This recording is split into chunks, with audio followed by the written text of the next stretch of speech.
Good morning, metalheads of the internet, and welcome to a new episode of the Metal Meltdown. Today, I will be speaking to Aether Realm's Jake Jones. We'll be talking about the new record, Redneck Vikings From Hell, and all of the stupid, batshit, crazy nonsense that inspired it. So, enjoy!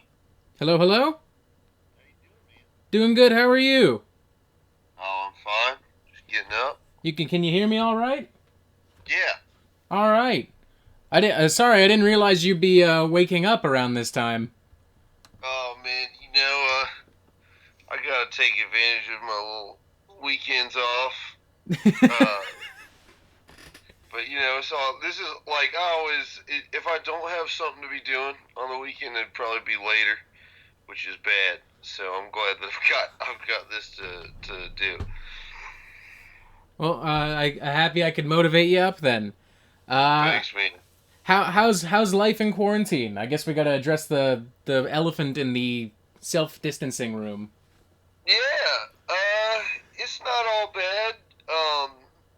I work at a pharmacy, so my job is pretty standard right now. I mean, it's not there's not much deviation for me with work. Um, and I live with Heinrich and Donnie, our guitar players. Oh So shit! for band stuff, we're kind of all in the same spot. Also they're good friends, so I get to hang out with my friends all the time. Yeah, that's great. Here at the house. So I'm really fine.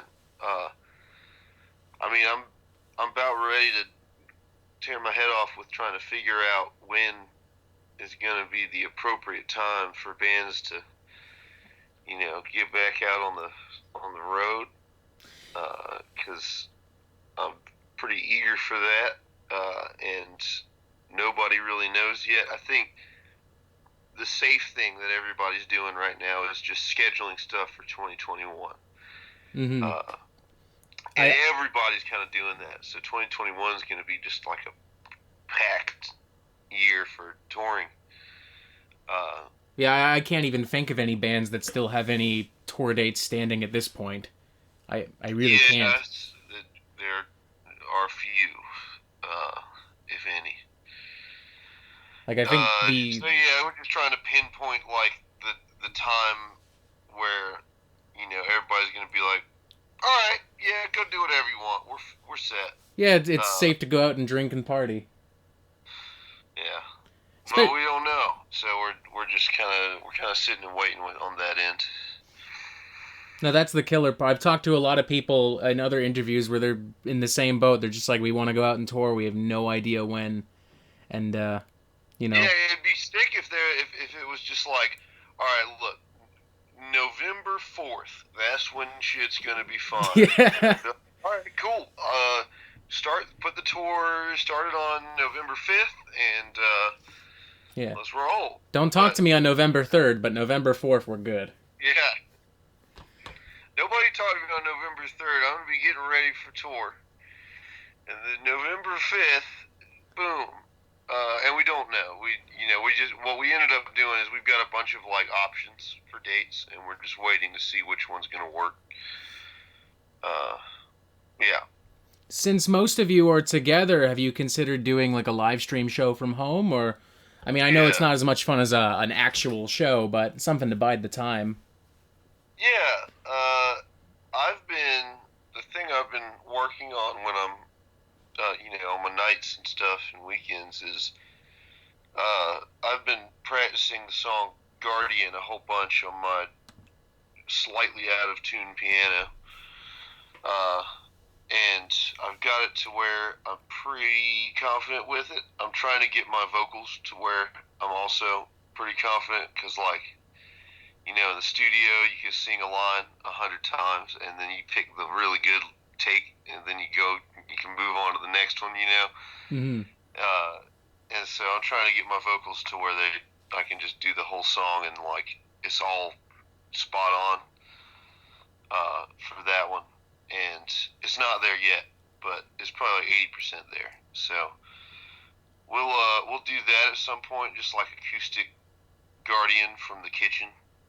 Okay. And then That would work really well as an do acoustic piece. Huh? That would work really well as an acoustic piece. Yeah, I mean it's pretty low key already, and it's just a matter of like figuring out some alternate ways to present the heavy parts to provide some variation. And then I'd love to do a more standard metal one. I guess the way we would do that would be like running everybody into the axe effects and then putting the drums like on a track, I guess, since Tyler's not here. And I guess we could just play a show from Heinrich's room. Yeah, virtual house party. Why not? Yeah, that might be fun. That's something to think about. I'm not super experienced with streaming. Donnie's got like a Twitch that he's been streaming on. So I might have to ask him. A lot of people told me about OBS. That's like this tool a lot of streamers use where you can get like multiple cameras and you can like sort of route your audio nicely, that's the main thing for me is I want to make sure anybody watching is getting like good audio and not like a garbled mess. Mm-hmm. And I've seen some streams where it's been a garbled mess before, so I just got to figure out how to avoid that, and I'll be set. Nice. I definitely think that'll be the way to go. And let's say hypothetically, you guys can go touring on, I guess, let's say November 4th. Will Paladin still be a part of that tour? Because if I'm not mistaken, you guys. Yeah, as long as they're able. We've got our like dates all set back up, like they're gonna be on the rescheduled Redneck Vikings From Hell tour. And we have the same booking agent, so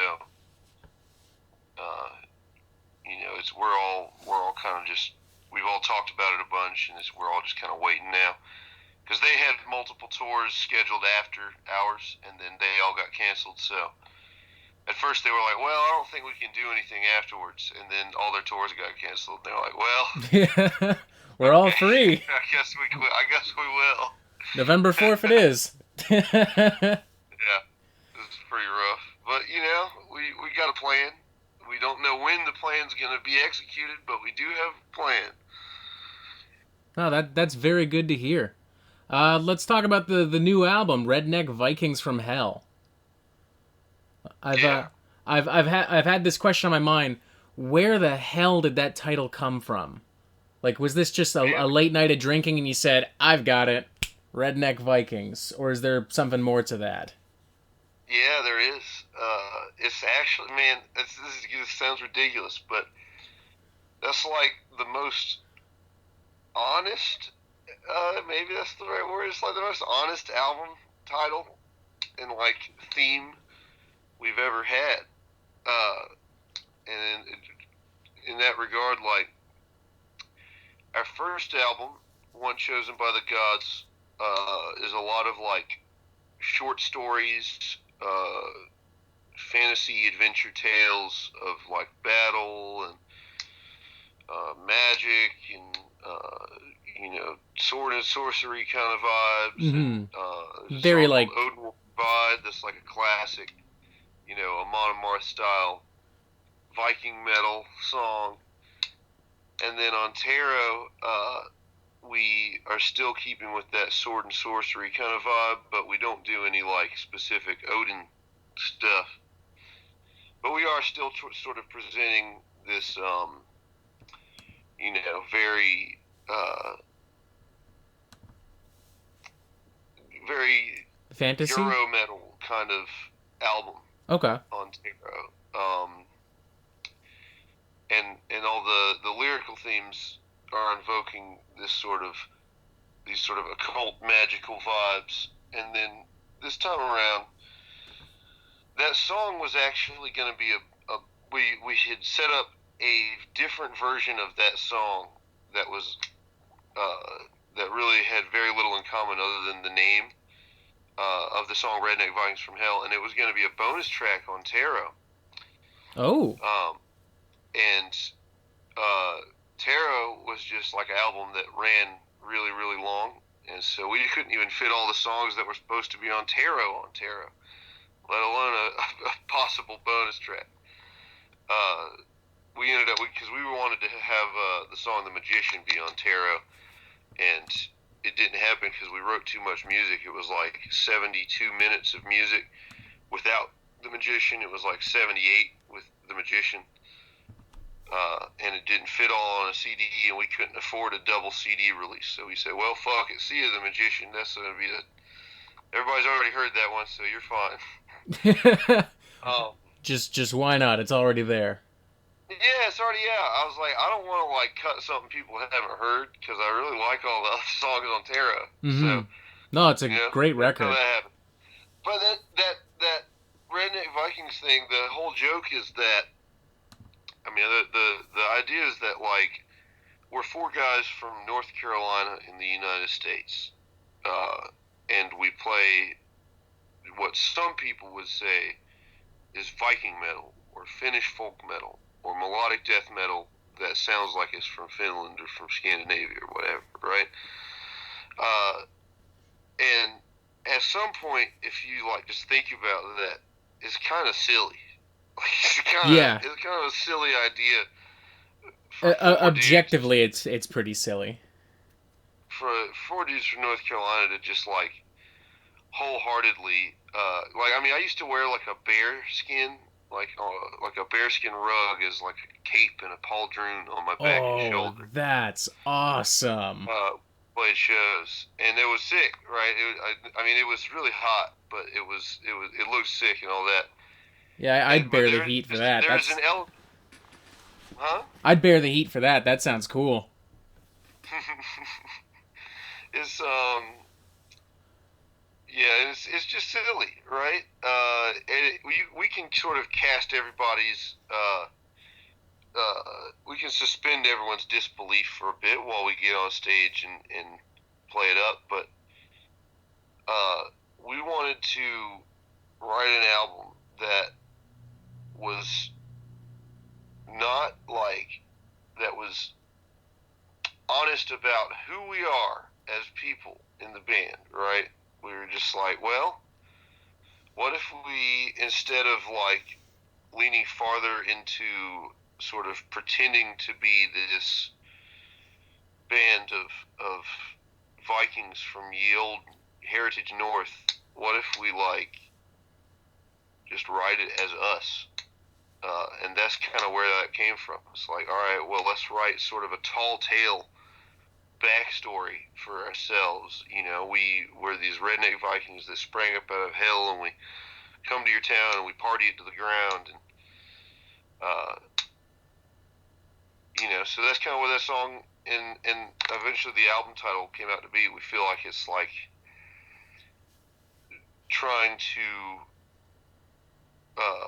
represent to maybe new fans, to old fans, an honest representation of like what we're about, which is we've always been about having fun, and we've always been from North Carolina, and we've always been playing music that is not indicative of that. So we just wanted to smash all these ideas together, and we knew that we didn't want to do a concept album on this one. We just wanted to do like a collection of independent songs, and so we felt like that album title was like a really good album title for that kind of an album, where you're not like trying to tease people into this big story. It's more like, all right, man, here's 11 things that they all stand on their own, and they're all bonkers.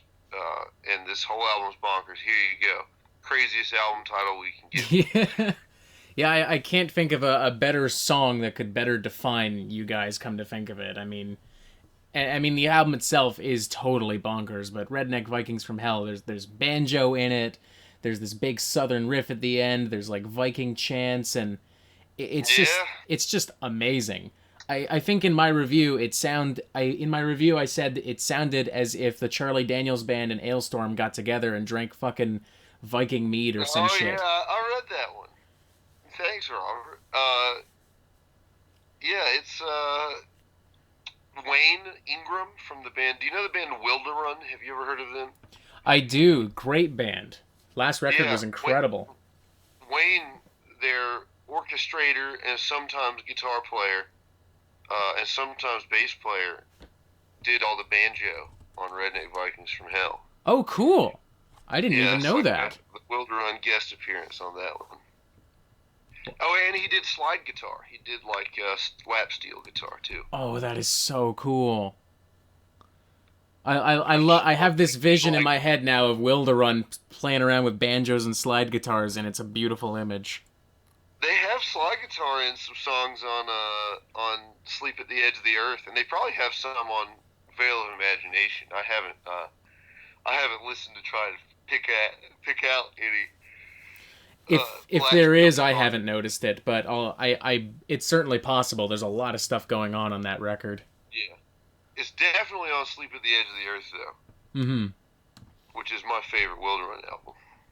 I can't say I've even listened to it, but I've been wanting to. Oh, Got no excuse not like to. I've been at home, so.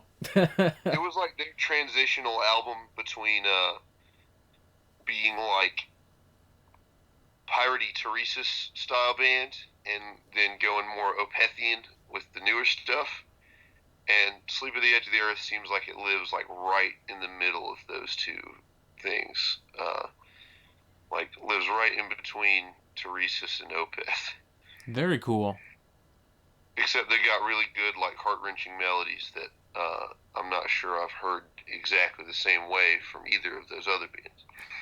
Oh yeah, I mean they've blossomed into a beast of their own. Like you can definitely pick out those influences, but not to the point where it's like, oh yeah, it's Opeth and this band all thrown into a blender. Mm-hmm.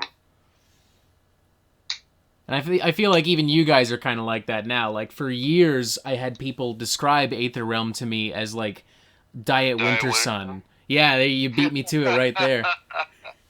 Do you ever get tired of a label like that, or I mean? Yeah, but like I like Winter Sun a lot, so it's not like that's a dishonest comparison or anything. So I definitely am glad that the general word is that we are no longer Diet Winter Sun on this album. Mm-hmm. And I think, that wasn't the only reason we went all zany with it, but like, it's nice to leave your stamp instead of. It's not like it's a not honest one, but it's also nice to read a review that's like, well, they definitely don't sound like this band anymore. No, I mean, I definitely still pick up on some of those influences, but at the same time, when those banjos come in, and on other tracks like Goodbye, where it's got like this big arena rock hook, I'm like, that's not fucking Winter Sun. Hell no. But it's amazing, and that track in particular, Goodbye, that to me is like it's as if a Bon Jovi song somehow got brought into the worlds of like power metal and death metal, like I think it sounds like a Killers song. The Killers? The band The Killers? Yeah, I can kind of picture that especially on like that first album, Hot Fuss. I can hear that. Mm-hmm. Was there anything specific that inspired that, or was it just like, screw it, let's just go bonkers?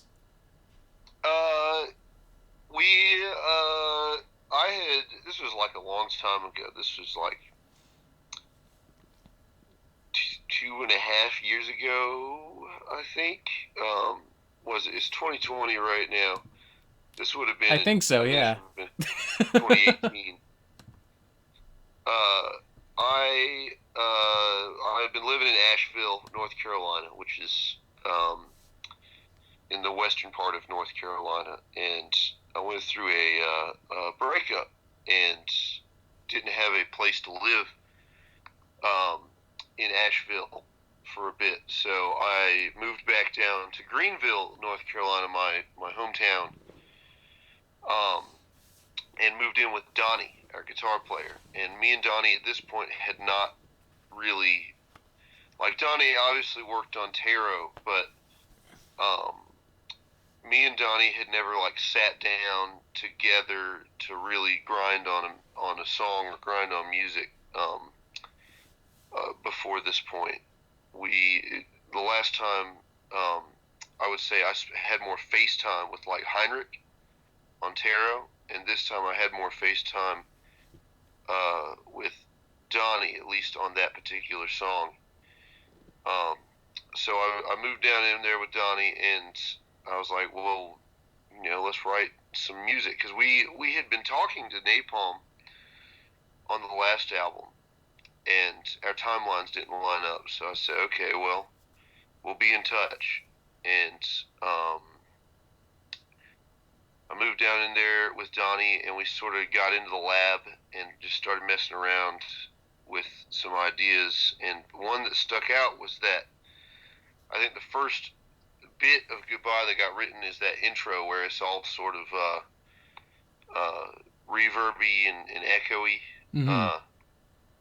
And I was really on an Amorphous kick at that point, and they do a lot of that sort of dotted chord note delay, clean guitar stuff. And so that main riff just kind of came out naturally while we were jamming. And I don't know, I wouldn't say that I was going into writing that with any particular destination in mind. I just felt like I needed to be writing a song, and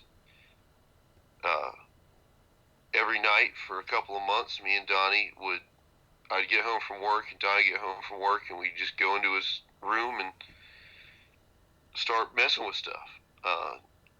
Say, okay, well, maybe we go to this sort of drum beat for this verse. Okay, cool. How's that going to go on the guitars? Let's play around with it. And I mean, that's just a lot of messing around with ideas. Some of them work, some of them don't. Just like any song creation. So, no, I wasn't really like aiming for butt rock, arena rock song when we started writing that. That's just kind of how it came out, and I think it came out good. I think anyway, so, yeah. Though some people would probably disagree and say, no, ÆTHER just wrote this because the label told them they had to, or something like that. It's just like, no, man, we're just writing a song like we're always doing.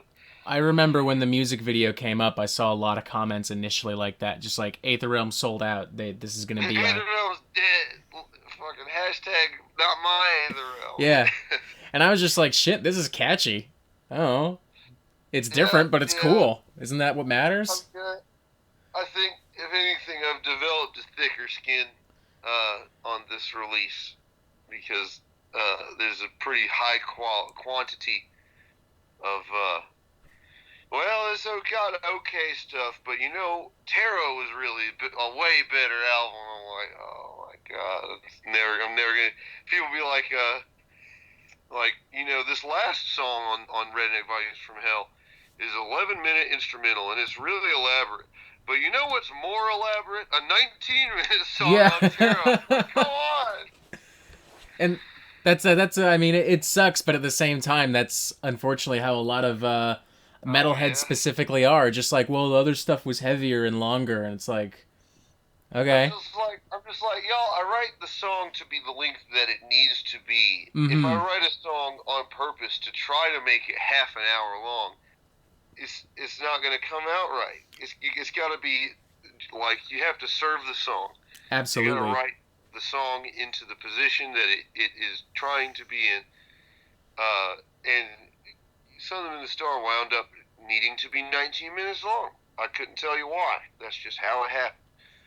But I don't know. Maybe we'll write a longer song one of these days. But I would personally prefer to only ever write what the song demands, and not necessarily write what people are demanding, which is apparently sometimes people just think longer songs are better, which is no, not the case at all. I can be kind of picky with song time sometimes. Like, if a song's been going on for 8 minutes and there's not a lot going on, it's repeating certain sections. That's where I'm kind of like, all right, let's get this show on the road. The steak needs some fat trimmed off of it. Yeah, I feel that. Yeah, for sure. But I mean, this album is just so tight from start to finish. I mean, That was the goal. Yeah, if there was a goal, putting this album together, it was like, well, we definitely want to do songs that are standalone songs. We definitely want to do like there a lot of my favorite albums over the years have been these sort of, I call them bangers albums. I think a lot of people do, but where it's not about a theme necessarily or a storyline that goes. It's not a concept album. It's just a regular old fun album with a bunch of standalone tracks that any of them you could listen to and sort of get the full idea, with the exception of the last one where we called back some melodies from the album. And we wanted to do it all like tighter. We wanted to say, okay, we usually kind of hang around 7 minutes, 9 minutes. We average longer song times historically. Mm-hmm. So what happens if we like condense what we do down to a more digestible length? Like what happens if we write shorter songs? And this is what happens if we write shorter songs. We found out. What's amazing for me there too is that even though most of the songs are shorter, there's still so much happening. I'd argue there's more happening in a lot of the songs than on Tear It. I mean, Slave to the Riff, you've got that huge riff, you've got that super big catchy chorus, you've got the acoustic guitar, those Opeth style cleans. I mean, that's just one song and there's so much going on. Were you worried at all that when you put these songs together, it just wouldn't flow, or was that just like, screw it, we'll cross that bridge when we get there? Um, I feel pretty confident by the time that we get to like mixing. Typically, I feel pretty confident that it does flow. But during the process of writing it, it's definitely a task to try and wrangle the song into that territory where I feel good about the movement of the song, because that's right there is sort of what I do. Like Heinrich and Donnie typically will work on like the sort of fine detail of the songs, and specifically of the guitar parts. So they're nailing down like inflection of how this particular note, like, are we going to slide into it? Are we going to slide out of it? Are we going to bend it a little bit? They're doing that kind of stuff, whereas I'm more of I'm doing like song layout stuff, where it's like, okay, verse here, chorus here, bridge here. This is how we're gonna transition from this section to this section. I'm working with like big blocks of song and heaving them around, kind of like a caveman, to figure out where they fit best and where they flow best. And that's just a matter of hearing it for me. Like, anytime we're working on a piece of music and somebody says, what if we try this? Like, what if we try changing this to an A chord? Like, universally my response is, I have to hear it. That's the only way I can know whether it's going to work or not. Mm-hmm. Because I mean, I know from myself writing, sometimes I'll write something, it sounds amazing in my head, and then when it goes to the tape or I sing it out loud, it's like, wow, that doesn't work. Well, that success. But that's just the natural process of writing music. Yeah, it's just refining it, and my technique is very not music theory based. Like, it's Donnie can explain musically what's going on at any point in any song. He'd be like, oh, well, here you do this weird inversion, and then here you go to the fifth, but you make it major for a second, and he'll talk about all that, and I'm just like, chord go, bang, bang, bang, bang, bang, done. That's my kind of approach. Is I'm very Yeah. Is it fun? That's what matters. yeah. Does it sound good? Mm-hmm. Like I don't know what's happening, but it does sound good. And once we got it so we think it sounds good, then I think all the flow problems have been solved. There was one song in particular, TMHC. Yeah. Feel free to correct me. Maybe I'm going crazy. Some people on the Metal Meltdown have told me I'm going crazy, but there's something about that verse that has like an almost hip hop flow to it. Am I going Okay. crazy, or is there some hip hop influence here? I mean, I like rap. I'm a big fan of this artist named Futuristic. He was on Warped Tour one year. Same year that Ailstorm was on it, actually. Ailstorm and Futuristic were on Warped Tour together? Yeah. Oh my god. Yeah. We need to bring Warped Tour back. Oh my Biggest problem god. for me is that I didn't see either of them on that tour. I went to Charlotte to the Charlotte date of Warped Tour, um, and I was gonna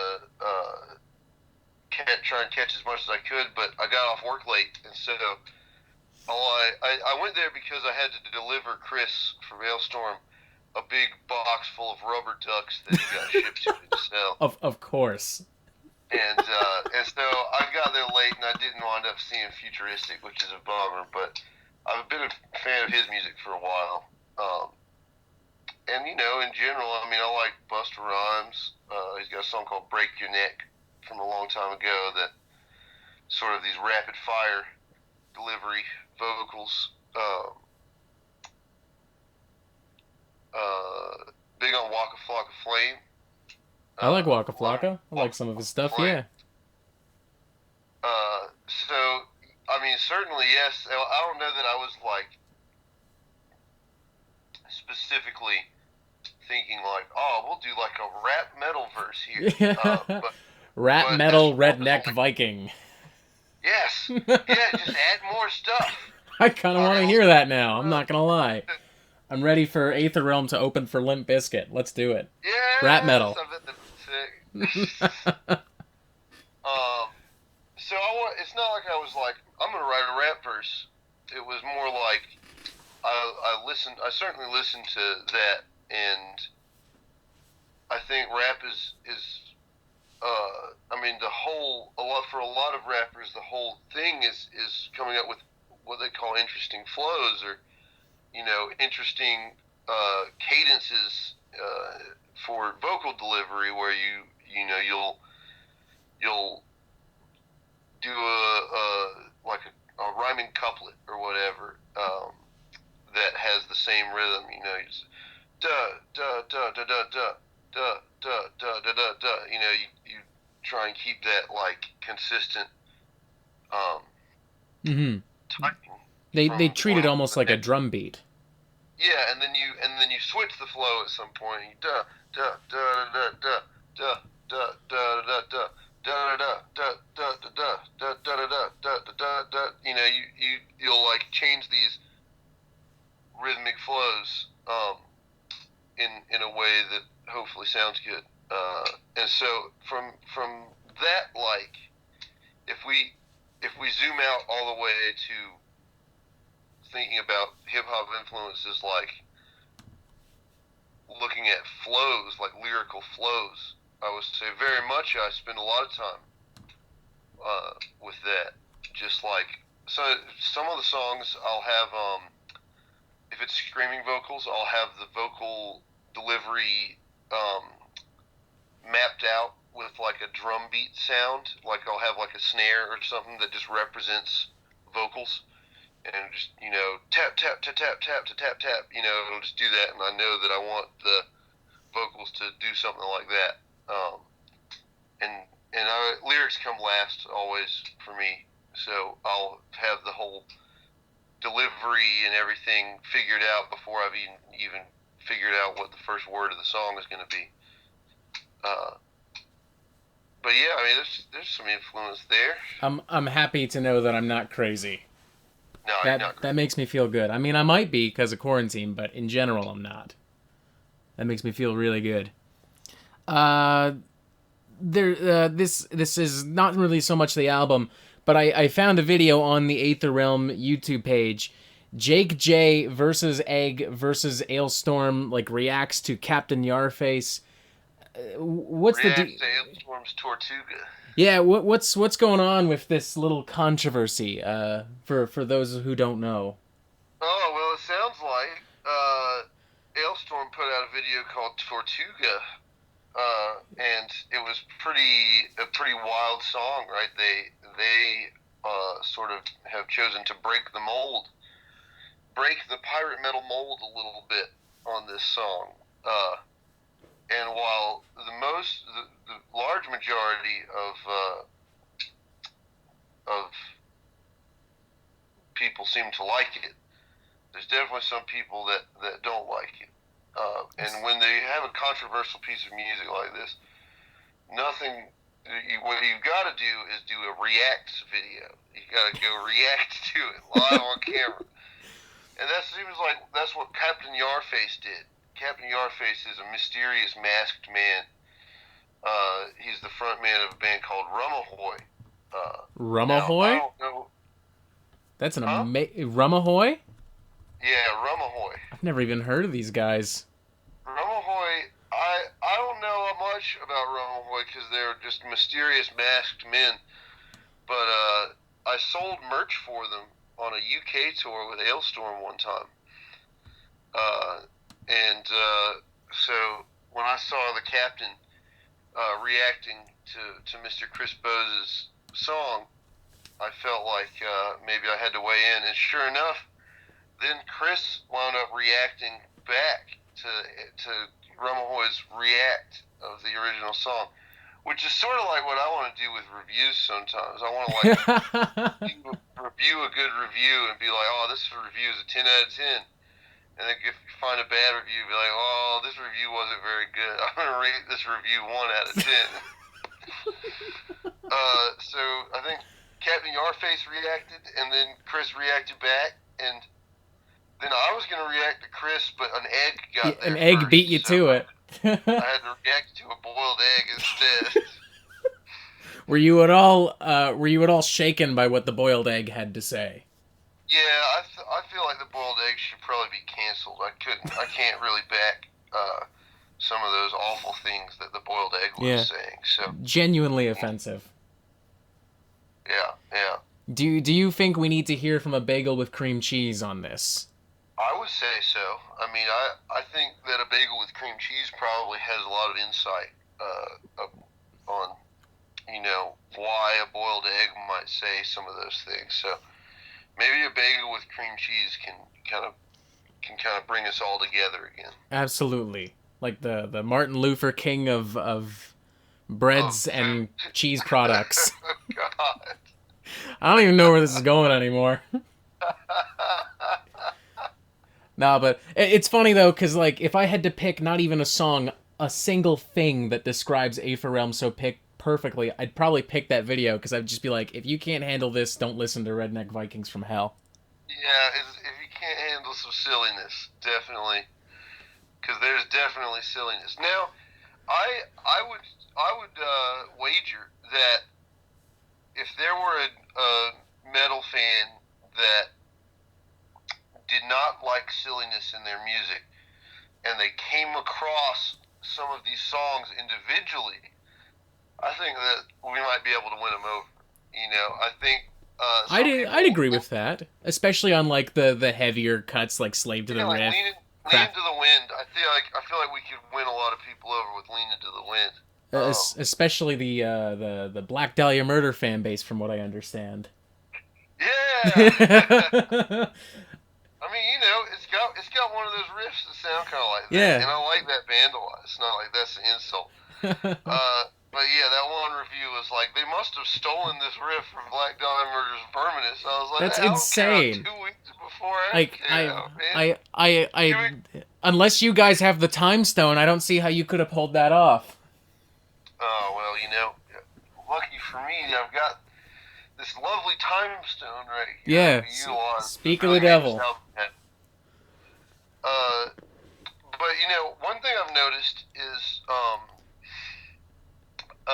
this group Angry Metal Guy did a double review of it. That was like one review was good and one review was like less good. It was they were like, we couldn't agree on whether this album's good or not, so we just did two reviews, one where it's good and one where it's not good. And when I first read it, I was a little bit put out, and I was a little bit bummed out by some of the comments that were like, "Oh yeah, man, Terra's best thing they ever did. They've clearly jumped the shark with this one." And I went back, like, maybe to I guess it's been 2 weeks since the album came out. Is that right? Yeah. Roughly, yes. Came out at the beginning of the month, so. I went back like the other day and read the comments, and there was a surprising number of new comments that was like, I listened to this album some more, and I actually think it's good now that I'm over the initial shock of like banjos, I guess. Yeah. So I think for people that have like some sort of expectations based around our last album, I think maybe this one will be a slow grower, because first we're going to smash those expectations to bits and stomp them into the floor, and people may not be happy about that. But once that dust is sort of settled, I think a lot of people are able to come back to it like, well, listening to it with none of my previous expectations in mind, it does something different than what I was expecting, but I can still appreciate it. That's the vibe I got, at least when I returned to that particular comment section, which is a good one. It's like, oh, okay, well, we could have kind of expected that. Mm-hmm. A lot of people get their ideas like, oh, you've got to do it this way for your next album, or it's like you've got to do Tarot 2 and just do all the same songs but better. Mm-hmm. And it's like, I don't want to do that. Too often people approach records like that where they're just like, I just want it to be part 2 of the last record. That's just not going to happen. There are some bands that want to make the same type of album over and over again, and good for them, but and sometimes they're good at it, Yeah, but, I mean, no, Cannibal Corpse has existed for close to 30 years now, making the same type of album over and over, but they're good, so, Like, even bands like that I like a lot, like Kalma. Yeah, Kalma. Kalma typically does not do like a large deviation from their core sound, and they still manage to put out album after album that's really good. And they all still feel fresh and individualistic, not like they could all be, like part 1, part 2, part whatever. Yeah. Like it's great. With that in mind, and it might be too early to say, I guess, since the album just came out. Let's say hypothetically you guys start working on another album right now. Would you continue along the path of Redneck Vikings from Hell, or just let the songs take form and fall where they go?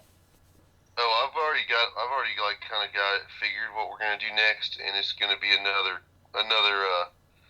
what's the word? It's probably gonna knock some people off balance. Oh. It's gonna be another controversial one, perhaps? Yeah, I don't know if it's gonna be controversial, but I'm definitely divisive. We're definitely not making Tarot 2 or Redneck Vikings from Hell 2. Okay, that's thematically at least. We've already figured out what we're doing. You got me very excited already, just from that. That's like all the info I need. Actually, you know what I'll say? I think that the idea that we have is that I think the label is going to have a huge headache with it. I think they're going to be like, come on, guys, really? So that's all I'll say about it right now. But if I know anybody that's going to be frustrated with this next idea we've got, it's going to be our record label. All right, Napalm Records, you've been warned. The other track, Guardian. I feel like Yeah. that more so than Goodbye is genuinely maybe divisive, at least as far as the death metal hordes and others are concerned. It's pretty much the closest thing to a death metal power ballad I've ever heard.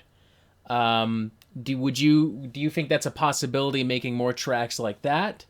Or is this like a one-off kind of deal, like just this natural lightning in a bottle moment? It's definitely a possibility. That song came together very naturally.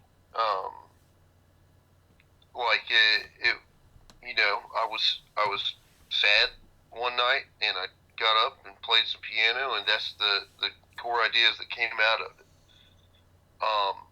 And so I'm not going to say that we're not going to do it, but it's not like we've got a checklist or anything. It's the music just kind of comes together how it comes together. Mm-hmm. And it's a beautiful song too. I mean, it feels as natural as you describe it. It's not like some people are saying where it's like, oh, they made a ballad, fuck them, Yeah, and I would say I think, based on seeing all the comments on everything on both, I think Guardian is somehow less divisive than Goodbye. I think people see Goodbye as more of this, like, jazz hands pop metal song, and then Guardian they digest more because it's just like it's more somber, I guess, the tone overall. Mm-hmm.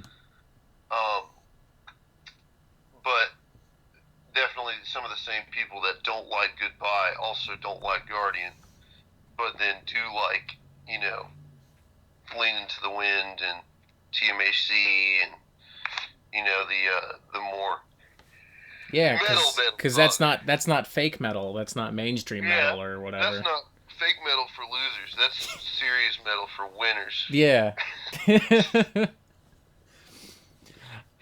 I've got one more question for you, and then I'll let you go. It says here on your face, unless you just want to hang out, I don't know. But I want to go find some food. no harm done, man. I get it. I should eat something myself, come to think of it. It says here on your Facebook in nice big bold letters, "We are not from Finland." How many times have you had to correct people to the point where you've had to put it on your Facebook? I'd say that we sort of knew. I mean, we don't. It's not like we ever have to correct people as much as there's always a lot of comments that'll be like, "I thought this band was from Finland, and then I found out they were from America. That's crazy." And then that comment will just be there 100 times in a row in different wording. And so I'm just like, well, look, let's just go ahead and knock this out. We did a shirt one time that had that on the back, and it had a big red, white, and blue eagle, giving somebody, ripping some Vikings back out, like a blood eagle. Oh, that's amazing. But yeah, I've never, that would be a lie. I've definitely had to correct people before, but it's less correcting people and more people already figured it out, but they just want to say that oh, the first time I listened to you, I thought that you had to be from Finland. And that, I would say that if anything was a thing to spur this sort of desire to do a very North Carolinian album, Mm-hmm. or specifically subject matter, it was that, because, I feel like, at least at this point, ideally nobody's going to listen to Redneck Vikings From Hell and be like the song. This is definitely from Finland. That's from Finland? Bro. Finland is known for their love of shotguns and country music. I mean, I remember even when One Chosen by the Gods came out, way years ago. And my first thought was holy shit, this is the best Finnish death metal I've heard in a while. Even then. And then I remember reading... Huh? We hit you with the switcheroo. Yeah, yeah. I remember, and then I remember reading, "Oh, we're from North Carolina." I'm like, "That's a joke. That's a lie." Sure. That's You should impossible. have sent us a message and been like, "That's a lie." Yeah. Stupid idiot. That's not metal. Why would you lie like that to me? You're not from Finland. Wait, you're not from North Carolina. You liars. Yeah.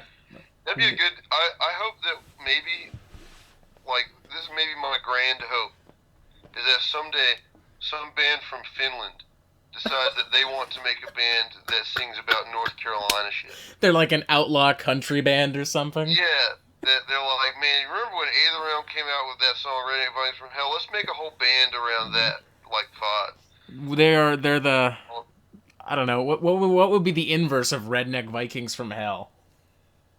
Yeah, then their third album has to be like Finnish redneck. Well, I don't know, from Finland, I guess. Like Finnish Viking redneck. I don't even know. I feel like the title "Redneck from Vikings from Hell" oddly still applies. Yeah, it would just be the same thing, but the Viking part would stay accurate for them, and the redneck part is like the curveball word. I want that now. I'm gonna put out a little notice to any Finnish metal bands listening, looking to do something different.